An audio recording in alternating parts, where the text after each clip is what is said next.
A little bitty crappie. First crappie on the cane pole. First time I caught a crappie on the cane pole in over 40 years. What you got there? Oh, sock lay. Oh yeah, he's a keeper. Welcome back to AWF Outdoors. I've had a couple of requests lately to show a little bit more on the cane pole making process. I had someone recently ask me where part 4 was at, showing how I tied the line onto the cane. So I'm going to do that today, and just thought I would throw in a couple extra things. I've tried something different today and I'm going to see how that works. Seeing where you could run your fishing line, your new line, when you're spooling your reel, you know, like put it in hot water to get the memory out. But what I did today was I just took a gallon bucket of water. This is warm water. I heated a little bit on the stove and then filled the rest up with hot water. But I just bought some Mr. Crappie, 6-pound high vis, and I was going to re-spool my spinning reels. That's what I use for casting jigs, so I re-spooled them. So I'm ready to roll now. Brand new 6-pound line, high vis.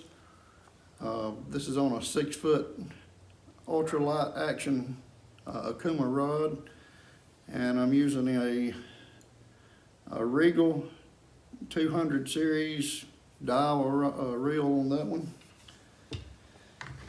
And then on the other one here, I keep a couple different ones tied with different jig colors. It's the same rod, Akuma 6-foot, but I'm using a Fluger Trion reel on it.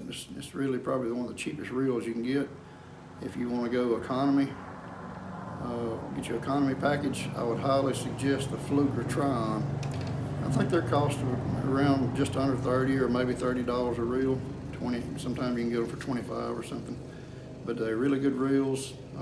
They're not quite as smooth as the higher price one, but they're smooth enough that you can feel those light bites on the crappie without feeling all the vibration and stuff in the reels. So that little reel is well worth the money. So anyway, I put what I did, I took the spool out and dropped it over into the hot water and reeled the line out of the hot water while the spool's in there floating around, and just spooled it onto my reel while I held the line up at the front and just kept it some tension on it so it would kind of straighten it out some. So we're going to see how that works. But the main topic today is going to be this cane pole. You can go back last year and look in some of the videos, and I talk about making cane poles because that's what I started fishing with, you know, well over 50 years ago. That's what my daddy did, and I'm sure his dad did, and all you older gentlemen before they started making fiberglass rods for crappie fishing. This is the pole that I had in the previous videos. I'll try to tag those links in the description, and but if I don't, just type in crappie fishing, and or just go to the playlist on crappie fishing, and it'll be in there, or the AWF playlist. So what I did here is I just took some black tape, far as back as I can remember. That's what Daddy used, but I just made me a little spot here that I could hook my hook back into every time. And you can adjust the length of how long your hook is by how many turns you spin in this line when you go to put it up. You'll want to spin that line around the rod, and the more times you turn it, the shorter this is going to get. The less times you spin it around the rod, the longer it'll be. So if you need it, you know, to come down to hit your tape, just don't spin it as much. So, but I think the question I got was how you rig this. Okay, so this pole here is, I think I measured it about 12.5 feet long. It's one that I cut down from being live to curing it in the fire and waxing it with its own wax. That's very interesting, man. I would highly suggest you check that out. And that preserves this pole. It's got its own wax in there and own preservative if you know how to do it. So just go back and look at those videos that I made on how to make a cane pole, a real cane pole. But let's go back to how we tie this together.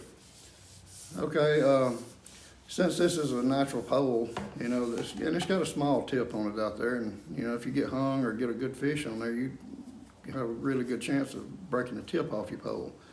So what we did back in the day, take your main line, which back then I remember Daddy using up to 30-pound test line on as far as the whole line. We didn't have we didn't use leaders or anything. It's just the whole line was, you know, 20 to 30 pounds. But anyway, we tie about halfway of the pole, somewhere around there where you got some backbone. So tie your line on there, and then just roll it around the pole. Just roll it around, you know, because that line's going to stay there forever. But roll it around all the way till you get to the tip. And then when you get to the tip up here, you just tied your line off there. If you wanted to put black tape on it like this right here, you can. But if you don't want to, you don't have to. But I don't know why that we didn't think of this, or I didn't think of it earlier. But what I did is I'm using this line that I've got tied halfway down the pole is a 65-pound braided line. That way I don't have to replace that line again, and it's secured down here so I don't lose a fish or you know, if I break this tip. But what I did is come up here to the end here, and I tied a swivel. And that 50 or 65-pound braid is tied onto the swivel. I just put some tape around the tip up here just to hold everything in place. And that swivel allows me to change my leader, so to speak. It would be actually my main line, but it allows me to change that without having to re-rig this whole pole. So I put a swivel there, and I'm fishing on this pole. I think it's 12-pound test line. It's just something I had and put on there. But like I said, it'll catch plenty of fish. But that's how we tied it on. So after we tie the line on here, you don't have to use a swivel. You can use whatever main line you want, the whole piece in one piece. But after I tied this onto the swivel, I just twisted the line, twisted it back down the pole. You can see the loops around it. But I twisted that pole and brought that line back down here. And you never want to make that line longer than your pole, or even as long as your pole, because you can't hardly deal with it. If you get a fish on, you can't get it high enough out of the water to get it in the boat. So I'm about 1.5 feet or so away from the butt end of the pole here to where my line actually is the length. You know, say my line's around 10.5 feet, my pole's 12 feet. But that's how we done it.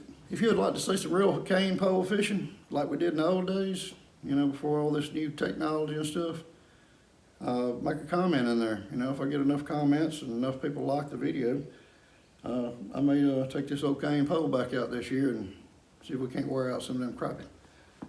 But I thought I'd just make this video for you guys that's asking about a finished product on my cane pole. And just tell me also what you think about getting the memory out of line. You know, all line, I don't care if they say it don't have memory or not, it's gonna have some memory. I've used every kind of line. Monofilament does. I guess braid would be the only thing that don't have memory. All line has memory other than braid. People say, you know, they advertise fluorocarbon being, you know, no memory, but even fluorocarbon has some memory. Have you ever tried to get the memory out of your line before you put it on the spool?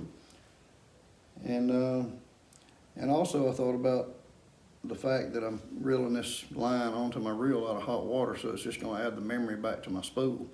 But what I did is pulled out roughly 10 feet away from the water and put a little tension on it up there, you know, as far as I could reach out, and then spooled it onto my reel so the line has time to cool back off before it goes onto my reel. So I carried them out in the driveway and cast them a few times. They seem like they work good. Very little memory, but just a tip I'm throwing at you. So if you like the video and you want to see some more crappie fishing, be sure to hit the subscribe button, the notification bell, so you don't miss the next video. And God bless y'all, and thanks again.